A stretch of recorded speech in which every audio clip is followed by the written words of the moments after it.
Остварувањето на резултатите од научната политика во нашата република во наредниот период во најголема мерка ќе зависи од тоа до која степен ќе се оспособат нови научни кадри што ќе се вклучат не само за развој на фундаменталните научни истражувања, туку и за оние истражувања што имаат непосредно производствено значење. Овде се наоѓаме меѓу група ученици, учесници на првиот собир на младите истражувачи на Социјалистичка република Македонија. Тие веќе во насоченото образование се вклучиле во тимови, во екипи, да се подготвуваат за истражувачка работа. Да видиме со што се занимаат овие млади ученици. Ве молам, од кој училиште сте вие? Јас сум од Хемискиот училишен центар Марија Кири Складовска. Вие исто така. Да, јас сум. Вие представувате екипна работа, што представува вашата работа? Нашата работа всушност темата носи наслов диполни моменти и молекулски спектри како помошни средства за испитување, односно одредување на структурата. Всушност, нашиот настап на првиот собир на младите истражувачи во Социјалистичка република Македонија е сосема случаен. Имено ние најпрво учествувавме на надпреварот по хемија на младите надпреварувачи и оттаму оценувачката емисија не испрати да присуствуваме и да учествуваме на овој прв собир на младите истражувачи од Социјалистичка република Македонија. Можам да кажам дека сме многу задоволни и со нашата работа сметам дека заслуживме што го освоивме првото место во областа хемија. Ворет, вие рековте дека случајно учествувате на првиот собир, меѓутоа дали е случајно тоа што сте се определиле како млади да се занимате со истражувачка работа? Не, ние веќе ова е 4-та година како што настапуваме на 13-те републички смотри, меѓутоа прва беше година како што настапивме на првиот собир. Значи 4 години веќе активно работиме во областа на хемијата, така да до сега имаме земено учество и на сојузните надпревари во Белград, Загреб, Лјубљана. Така да работата, мислам на оваа тема, конкретно сега на дипломните моменти работиме некаде од почетокот на март и работите ги изведувавме на Хемискиот факултет во Скопје. Дали тоа значи дека сте оспособени по завршувањето на средното образование, а покасно и по факултетот да се вклучите во истражувачките тимови? Па видите, ние веќе навлегуваме во таа работа, меѓутоа треба да се стори уште многу да се дојде до тоа. Вие сте еден од менторите што ги подготвува овие ученици да се занимаат со истражувачка работа и да се јавуваат на собирите на млади истражувачи. Како го реализирате тоа во вашето училиште? Прво што можам да речам, тоа се условите кои што ми ги пружи самиот Хемиски училишен центар, затоа што средствата со кои што располагаме навистина задоволуваат, но сепак ни помогна и Хемискиот факултет со тоа што спектрите, рамановите и инфрацрвените спектри ги снимавме на тој факултет, каде што имаат посебни апарати, пример рамановиот спектар е еден од најновите што работи како монохроматар, има ласер со ласерска светлина, а додека оние геометријата на молекулите, тоа лично ние го изведовме, така да со помош на двајцата надпреварувачи, нормално овде огромна работа вложи самиот ментор, со тоа што овие се нови помошни средства, кои што возможуваат да на некој начин се определи структурата на соединенијата со помош на диполно моменти, каде се определува геометријата, а исто така цис и трансоблик, а со рамановите спектри инфрацрвените, веќе со нивна асигнација, може конечно да се определи структурата на соединение. Разликата е во тоа што некои спектри кои што се јавуваат линии во инфрацрвената ги нема во рамановата, едноставно тие се надополнуваат еден со друг. Јас би подрекол она што вие го кажавте дека вие сте оствариле спрега меѓу училиштето и универзитетот. Мислам дека е тоа можно и битно за овие млади луѓе што се определуваат да се вклучуваат во тековите на науката. На првиот собир на младите истражувачи имаше и неколкумина ученици што беа наречени млади пронаоѓачи. Еве еден од нив, ве молам, представете се од кој училиште? Јас сум Стојановски Стојан од Електромашинскиот училишен центар Никола Тесла од Скопје, иначе сум сега завршил 4-та година. А сега за вашиот пронајдок? Јас имам конструирано една алатка која што служи за монтажа на сегарови прстени. Оваа алатка посебно примена може да најде при монтажата на големи сегарови прстени изнад 100 мм, бидејќи и при нивната монтажа самите работници наоѓаат на поголема тешкотија, односно за да може да се монтира еден ваков еден од поголемите сегарови прстени, потребно е да работникот вложи многу поголем напор со старите методи, односно со монтирање на овие сегарови прстени со помошта на клешти. Дали пронајдокот е оригинален или е копија на некое друго изведување? Па досега јас оваков алат не сум видел, мислам, од сите алати што сум ги проучувал од машинските елементи, имам видено само клешти за монтажа нови сегарови прстени. Еве уште еден пронајдок виден на првиот собир на младите истражувачи. Јас сум Тодоров Павле, ученик во електромашинскиот училишен центар. Ова е справа за уништување на инсекти, која се става, ова е како лустер, се става на тераси, веранди, каде што доаѓаат најчесто инсекти. А тој инсект повише е комарецот и при доаѓањето на комарецот сијалицата го мами и тој за да дојде до сијалица треба да ја помине оваа препрека од жица низ која минува струја. При доаѓањето на комарецот или инсектот, било кој инсект на жицата, тој изгорува и така се уништува, паѓа. Благодарам. Еве една представничка што беше застапена со тема од областа на биологијата. Велма, представете си, кажете нешто за вашата тема. Јас сум Танева Фимка од гимназијата Орце Николов, сега сум матурант. Мојата тема гласеше однесување на спермата во хипотермични услови и практична примена. За да јас испитував резистенцијата на сперматозидите и бројот на живите сперматозиди на туку-што земена сперма и сперма која беше длабоко смрзата на минус 190 степени. Вршев испитување 3 месеци со сперма од 3 бика од источно-фризинска раса и дојдов до следните заклучоци дека спермата може да се замрзнува на минус 190 степени без да настане мутација на гените и без да се променат некои наследни особини, дека вредноста на резистенцијата на сперматозидите се движи 35.000 кај незамрзната сперма, а кај замрзната сперма околу 10.000 и дека процентот на живите сперматозиди беше околу 80% пред замрзнувањето, а по замрзнувањето околу 58%. Ако сакате нешто за мотивите да се занимате со истражувачка работа? Па ова тема мислам дека е многу интересна и во најново време дека таа е нова тема, се уште не е доволно не се вршени доволни истражувања во оваа тема и сакав јас самата да допринесам за откривањето на некои промени кои настануваат кај сперматозидите при длабокото смрзнување. А бидејќи имав и можности да вршам вакви испитувања, јас се посветив на оваа тема. Од одговорот на младиот биолог јасно произлегува дека младите се подготвуваат на време да се вклучуваат во екипите за научно-истражувачка работа. А еве сега еден млад физичар. Вие сте? Грчев Александар, ученик во гимназија Орце Николов. Нешто за вашиот експеримент? Па мојот експеримент е искористување на полупроводникови слоеви како фотокелии. А полупроводниците се најнова, мислам, во електрониката се најнов проенедок, мислам, и тие представуваат еднината на електрониката, представуваат тие и баш за тоа јас се определив на испитување на полупроводниците, односно на испитување на една нивна карактеристика, всушност нивна карактеристика да осветлени го менува својот внатрешен отпор. Тоа значи да тие можат да послужат како фотокелии, всушност како откривачи на светлини, индикатори на светлина. Оваа плочка тука што сум ја добил сам во нашата школска лабораторија. И мислам, јас вршам испитување токму на таа плочка, на полупроводникова плочка, мислам. Рековте дека плочката сте ја добиле сами, меѓутоа сепак кој ви помага да доаѓате до вака суптилни работи во областа на физиката? Па видете сега, некој мора да ми помогне, затоа што сам тоа не можам да го направам. Мора да ми помогне прво мојот предметен наставник во гимназијата, а иначе конкретно за ова сум бил и на физичкиот факултет, вакво на Скопскиот физички факултет, бидејќи и таму се прават вакви плочки со систем на вакуум испарување. Мислам, тоа е покомплициран и поскап систем и не може да се искористи во школите, мислам во средните училишта. А додека на факултетите имат вакуум испарувачи, тие таму може да го прават. Јас сум бил, мислам, на факултет за консултации. Мислам дека тоа е најнеопходно кога некој работи, да се консултира со некој што сепак представува авторитет во некоја грана. Од одговорот на младиот физичар добивме една потврда за тоа како се остварува интегрирање на образованието со науката. Еве, оваа група се спремни да ни изведат експеримент. Ве молам, почнете со експериментот, а вие појавете. Всушност, нашиот експеримент представува еден мал сончев систем. Ја покаже работата како се настанати планетите и мислам Земјата и останатите планети во сончевиот систем. Ја објаснува Кант-Лапласовата хипотеза и исто така на првиот собир на млади научници ние со овој експеримент мислам го објаснивме покажувањето на настанување на планети и според некои други мислам научници како што се Фред Хойл, потоа Шмидт и Фоесников. Дали е полесно да се настапува во екипа како што се вие двајца или сам?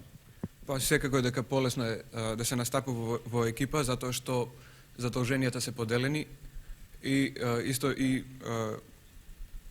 во екипата настанува спојување на некои знаења, на пример, каде што едниот член е појак во некои знаења, тој ја зема таа област да ја објаснува, а другиот член ги објаснува другите елементи. Наистина уште еден добар пример дека современата наука оди кон тоа да презентира научни трудови што се резултат на екипно творештво. А еве уште еден представник, учесник на Собирот на младите истражувачи, вие сте? Се викам Димитровска Славица и ученичка сум во втора година гимназија, во гимназијата Ѓорге Димитров. Бев такмичар во областа на астрономијата и мојата тема гласи инструменти за мерење на времето на древните народи. Се потрудив да ги конструирам до некаде приближно оние инструменти кои што ги користеле древните народи за да го мерат времето. Тука се прикажани два сончеви часовника кои што работат на принципот на движењето на сонцето и ја покажуваат сенката која што ја дават предметите во природата, потоа водениот часовник кој што работи на принципот на истекувањето на водата или на некој друг флуид и при тоа се мери времето на истекување на тоа количество течност, исто така и песочниот часовник кој што работи на принципот на истекување на песок и некој друг материјал и при тоа се мери времето на истекување на песокот од едниот во другиот сат. А сега кажете ми како ќе се свртите од историјата кон иднината? Па имам намера да идната година го продолжам ова такмичење и се така во областа на астрономијата со тоа што ќе ги проучувам модерните часовници, односно оние часовници кои што денеска се употребуваат за мерење на времето, а тоа се електронските часовници, кварцните, атомските часовници и Благодарам. Драги гледачи, тоа се само некои фрагменти од творештвото на младите, учесници на првиот собир на младите истражувачи на Македонија. Примерите речито говорат дека младите се вртат кон теми што имаат и фундаментално и применето значење. Професор Бакчарџиев, вие имавте можност да ги гледате овие експерименти, бидејќи бевте председател на жири комисијата во рамките на првиот собир на истражувачите од Македонија. Што би им препорачале на овие млади луѓе што тргнале по патиштата да се подготвуваат за научно-истражувачка работа? Патем да додадам дека сте вие председател на комисијата за талентирани млади при заедницата за образование. Патиштата на развој на секој човек се различни, специфични. Така што постојат повеќе начини на вклопување на човекот во светот на науката. Еден од класичните и најнормални патишта е патот на школувањето, на студиозното завлегување, проширување на знаењата, надвор од редовното школување, навлегување во области и во проблеми кои што излегуваат од наставната програма. Што значи да се откачи човекот од секојдневието, да навлезе во една сфера која што ќе го разликува од останатите, да ги открие своите предиспозиции кон определена област на науката, да ги открие своите афинитети, да го открие својот талент. Професоре, вие сте физичар, а овде е еден пронајдок, условно така да се каже, на Грчев, тој е ученик од Скопје. Како би го прокоментирале вие овој труд на ученикот? Да, не знам дали гледачот е информиран за ова негова работа. Се работи за феномени од областа на взаимодейството на светлината и материјата. Феномени кои што и денеска представуваат централен интерес и заради тоа што од тоа взаимодейство зависи како ние во иднина ќе користиме сончевата енергија.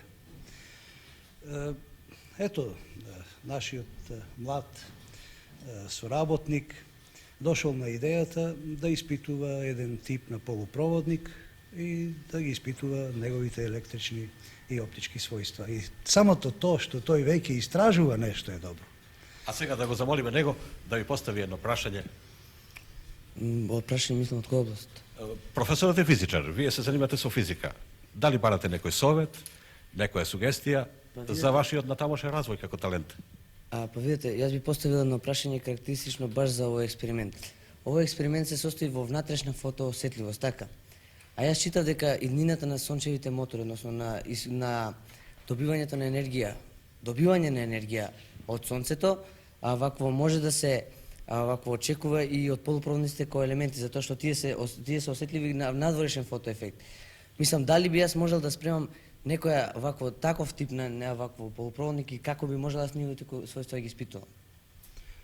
Па, вие сте на почетокот. Да.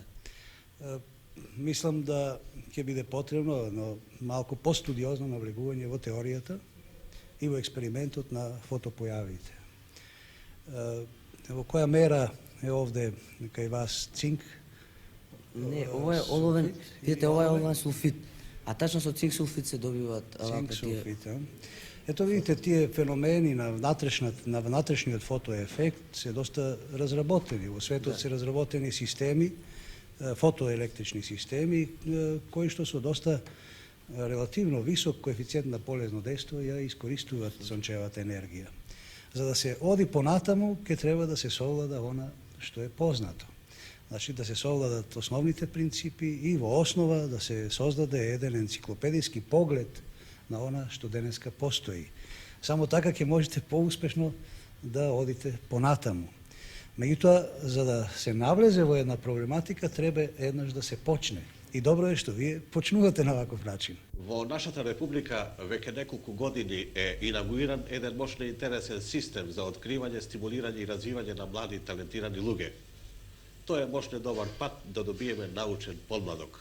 Овде во општата заедница на образованието разговараме со група талентирани млади луѓе што добиваат стипендија од оваа заедница и што се на пат да станат научни работници. Забележуваме дека има пред секој млад човек досие.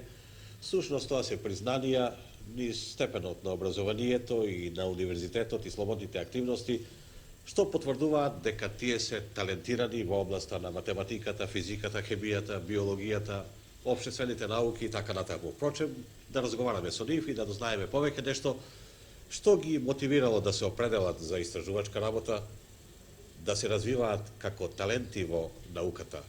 Ако сакате, кажете ни, кои биле вашите мотиви да се определите за една посуптилна работа во областа на науката? Јас се викам Лазаревска Елизабета, студент сум на електротехничкиот факултет во Скопје, поточно речено дипломец на овој факултет. Техниката од секогаш ме привлекувала и затоа и се определив на техничките науки. Тоа е моето сегашно интересирање, а се надевам и тоа е мојата идеја. А како вие ја замислувате вашата работа како истражувач? Вие рековте дека сте дипломец, тоа значи дека по неколку месеци треба да се најдете на производствена или некоја друга истражувачка работа. Како и сите млади луѓе кои што сега наоѓаат пред дипломирање, јас сум спремна да се вклучам во тековите на нашето општество и се надевам дека и општеството ќе биде исто толку спремно да не прифати колку што ние сме спремни да се вклучиме во секојдневниот живот. Би сакала да продолжам понатаму со школувањето, без обзир на тоа дали ќе продолжам, дали ќе работам во некоја научна станова или во производството, зашто насекаде постојат можности за понатамошен развиток и истражување. И на крајот, сосема накратко, дали преку степенот на образованието на универзитетот вие сте оспособени за истражувачка работа? Мислам дека сум сосема оспособена за истражувачка работа. Во вашето досие прочитавме дека имате доста големи признанија како талентиран математичар. Дали во текот на студиите вие имате можност да се вклучите во некоја екипа што се занимава со истражувачка работа? Се надевам дека сега се уште во почетна фаза, бидејќи сум уште студент прва година, се надевам веќе од идната година може да се вклучам во известна работа со мои колеги. Постојат и надпревари на нашиот факултет, електријади. На факултетот се запишав затоа што од поодамна чувствувам желба за изучување на овие науки, претежно математика, физика, електротехника, што и се основа на нашиот факултет. И се надевам дека и по завршувањето на факултетот имам можност да продолжам со нивно изучување. Како што кажа мојата колешка дипломец, можеби тоа ќе биде во производството, можеби директно ќе се вклучиме некако во просветата, било како асистенти, меѓутоа научната работа секако ќе мора да се продолжи.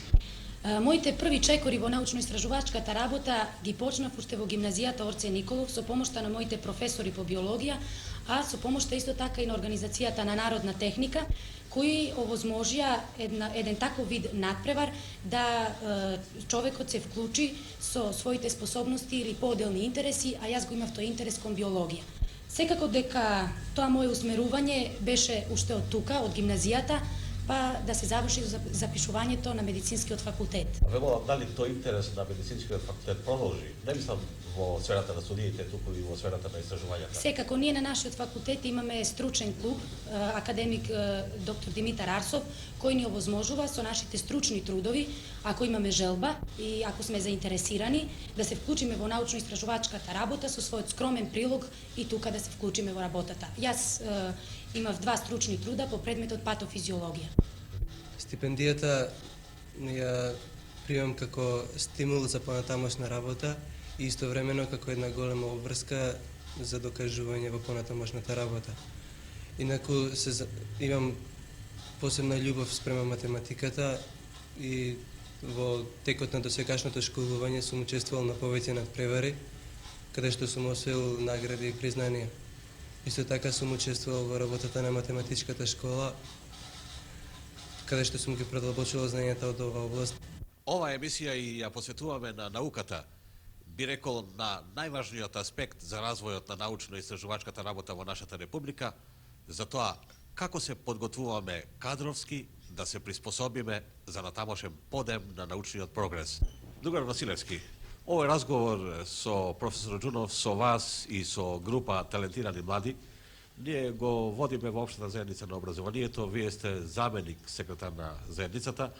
Ве молам, кажете како оваа заедница гледа на проблемот на оспособувањето на нови истражувачки кадри за развојот на науката и што конкретно презема младите уште во степенот на образованието да се оспособуваат за истражувачи?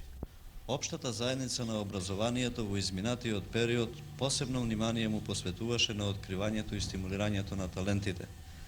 Во заедницата постои посебна комисија која се занимава со овој проблем, која во претходниот период, а и денес, исклучиво работи на усовршување на критериумите за откривање и стимулирање на талентите. Соочувајќи се со овој проблем на стипендирањето на овие таленти, заедницата направи напори да излезе овој проблем од нејзиниот делокруг, односно да се поопштестви.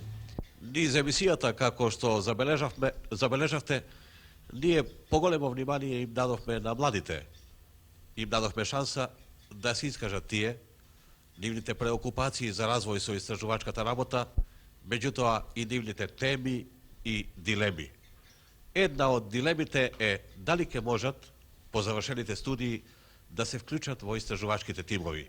Професор Џунов, дали е тоа реално за младите, што пред малку ги видовме како се занимаат со занес, со истражувачка работа, по студиите навистина да се вклучат во истражувачката работа? Нашиот систем на образование, средното и високото образование од втор степен, дава основи за добивање на општи знаења, кои се предуслов за понатамошна истражувачка работа. Меѓутоа, оспособувањето за научно-истражувачка работа, ние го гледаме главно преку специјализација и дооквалификување на научните кадри по завршувањето на вториот степен со постдипломските студии.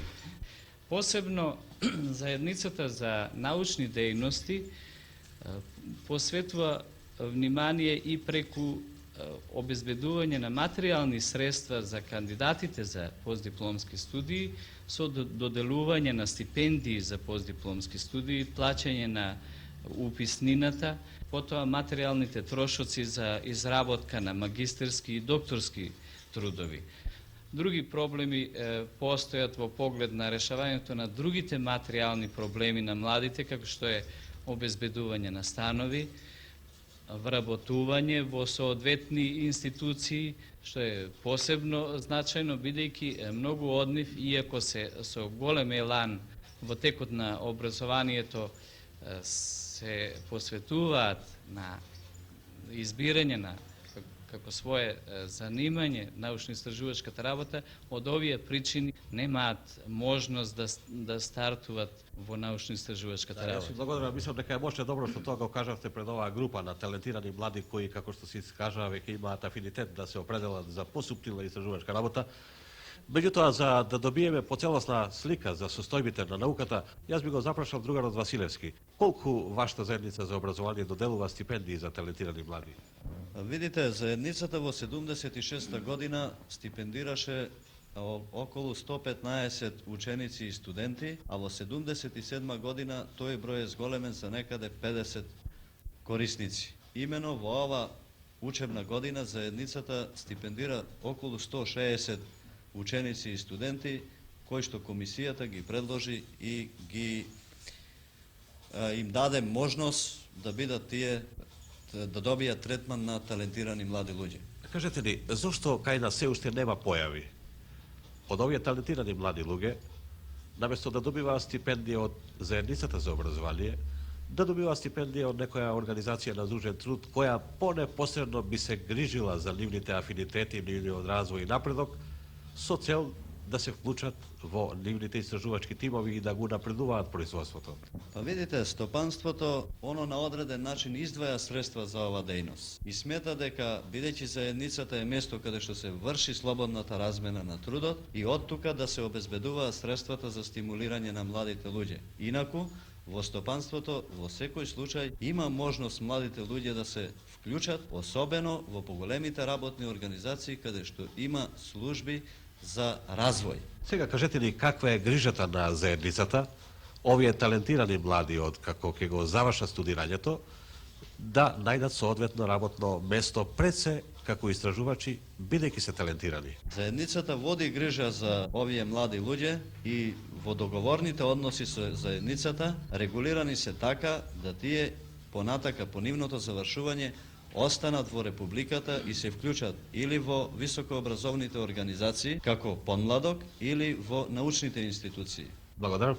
Професор Джуров, јас во една студија за развојот на научно-истражувачката работа во Македонија прочитав дека за да го следиме трендот на науката во поразвиените земји, нашиот кадровски потенцијал за наука треба секоја година да го зголемуваме со 10%. Дали вие се слагате со таа прогноза? Стручњаците кои се занимаваат со организацијата и развојот на научните дејности кажуваат дека овој однос, како што вие спомнавте, е потребен, односно дека во текот на 10 години треба потполно да се обновува научниот кадар.